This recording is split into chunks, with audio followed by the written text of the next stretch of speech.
1 ಬೌಲಷ್ಟು ಮೊಳಕೆ ಹೆಸರು ಕಾಳು ತೊಗೊಂಡಿದ್ದೀನಿ. ಮೊಳಕೆ ಬರಿಸುವ ವಿಧಾನ ಬೇಕು ಅಂತಂದರೆ ಡಿಸ್ಕ್ರಿಪ್ಷನ್ ಬಾಕ್ಸಲ್ಲಿ ಲಿಂಕ್ ಇರುತ್ತೆ, ನೀವು ನೋಡ್ಕೋಬೋದು.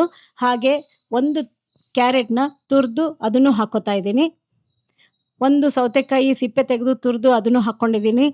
ನಿಮ್ಗೆ ಎಷ್ಟು ಬೇಕಾದ್ರೂ ಅಷ್ಟು ಹಾಕ್ಕೋಬೋದು, ಇಷ್ಟೇ ಅಂತೇನಿಲ್ಲ. 1 ಈರುಳ್ಳಿ ಸಣ್ಣಕ್ಕೆ ಹೆಚ್ಚಿಟ್ಟಿದ್ದೆ ಅದನ್ನು ಹಾಕ್ಕೊಂಡಿದ್ದೀನಿ. 1 ಸ್ಪೂನಷ್ಟು ಹಸಿಮೆಣಸಿನ್ಕಾಯಿ ಪೇಸ್ಟು, ಬರೀ ಹಸಿಮೆಣಸಿನ್ಕಾಯಿ ಅಷ್ಟೇ ಪೇಸ್ಟ್ ಹಾಕ್ಕೊಂಡಿದ್ದೀನಿ. ಹಾಗೆ ಒಂದು 3 ಸ್ಪೂನಷ್ಟು ದಾಳಿಂಬೆ ಬೀಜ ಹಾಕ್ಕೊಂಡಿದ್ದೀನಿ. ಒಂದು ಸ್ವಲ್ಪ ಕೊತ್ತಂಬರಿ ಸೊಪ್ಪು ಹಾಕ್ಕೊಂಡಿದ್ದೀನಿ. ಹಾಗೆ ಒಂದು 3 ಸ್ಪೂನಷ್ಟು ಹಸಿ ತೆಂಗಿನಕಾಯಿ ತುರಿ, ಬೇಕಾಗುವಷ್ಟು ಉಪ್ಪು, ಅರ್ಧ ಸ್ಪೂನಿನಷ್ಟು ಚಾಟ್ ಮಸಾಲ ಹಾಕ್ಕೊತಾ ಇದ್ದೀನಿ. ಹಾಗೆ ಅರ್ಧ ಹೋಳಿನಷ್ಟು ನಿಂಬೆಹಣ್ಣು ಹಿಂಡ್ಕೊತಾ ಇದ್ದೀನಿ. ನಿಮಗೆ ಎಷ್ಟು ಹುಳಿ ಬೇಕೋ ಅಷ್ಟು ಹಿಂಡ್ಕೊಬೋದು. ಚೆನ್ನಾಗಿ ಕೈ ಆಡ್ಕೋಬೇಕು, ಎಲ್ಲ ಮಿಕ್ಸ್ ಆಗಬೇಕು. ನಾವು ಹಾಕಿರೋ ಪದಾರ್ಥಗಳೆಲ್ಲ ಚೆನ್ನಾಗಿ ಮಿಕ್ಸ್ ಆದಮೇಲೆ ಈ ಥರ ಹಾಕ್ಕೊಂಡು ತಿಂತಾಯಿದ್ರೆ ನೋಡಿರಿ ಎಷ್ಟು ರುಚಿ ಇರುತ್ತೆ ಗೊತ್ತಾ. ಆರೋಗ್ಯಕ್ಕೂ ಕೂಡ ತುಂಬ ಒಳ್ಳೆಯದು. ಇದರಲ್ಲಿ ವೈಟಮಿನ್ಸು, ಪ್ರೋಟೀನು, ಐರನ್ನು ಎಲ್ಲ ಇರುತ್ತೆ. ಮಕ್ಕಳಿಗೆ ದೊಡ್ಡವರಿಗೆಲ್ಲ ಈ ಥರ ಮಾಡಿಕೊಂಡು ತಿನ್ಬೋದು. ಈವ್ನಿಂಗ್ ಸ್ನ್ಯಾಕ್ಸು ಕೂಡ ಇದನ್ನು ಮಾಡಿಕೊಂಡು ತಿನ್ಬೋದು.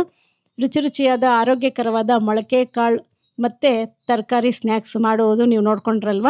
ಇಷ್ಟ ಆಗಿದ್ದರೆ ಲೈಕ್ ಕೊಡಿ, ಶೇರ್ ಮಾಡಿ. ಹಾಗೂ ಪರಿಮಳ ಕಿಚನ್ ಯೂಟ್ಯೂಬ್ ಚಾನಲ್ ಮತ್ತು ಇನ್ಸ್ಟಾಗ್ರಾಮ್ ಪೇಜ್ನ ಫಾಲೋ ಮಾಡಿ. ಎಲ್ಲರಿಗೂ ಧನ್ಯವಾದಗಳು.